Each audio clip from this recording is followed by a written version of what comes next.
Sementara itu proses pembersihan sekolah terdampak bencana di Kabupaten Pidijaya, Aceh Utara hingga Aceh Tamiang juga terus dikebut. Prajurit TNI Angkatan Darat terus bergerak ke berbagai titik sekolah agar kegiatan pembelajaran dapat kembali dilaksanakan. Prajurit TNI terus membersihkan sekolah-sekolah yang terdampak bencana banjir di Kabupaten Pidi, Aceh Utara, serta Aceh Tamiang, guna mempercepat kegiatan pembelajaran di sekolah. Para prajurit yang sebagian besar tergabung dalam Satuan Tugas Penanggulangan Bencana membersihkan baik bagian dalam maupun luar gedung sekolah. Lumpur-lumpur yang masih tersisa dan sudah mengeras disiram dengan air dan tumpukan material sampah yang terbawa banjir dan longsor pun dibersihkan. Terdapat 3.700 sekolah terdampak bencana di Sumatera, yang mana 3.100 diantaranya mengalami kerusakan berat. Fokus utama pemerintah saat ini adalah melakukan percepatan pembersihan sekolah yang masih tertimbun material sisa bencana.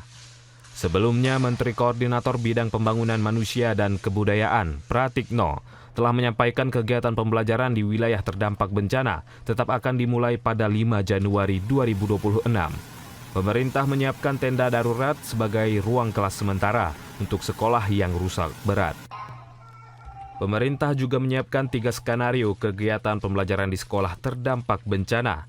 3 skenario tersebut dibagi berdasarkan 3 waktu, yaitu masa tanggap darurat mulai dari 0 sampai 3 bulan, lalu masa transisi mulai dari 3 sampai 12 bulan, dan masa pemulihan mulai 1 hingga 3 tahun.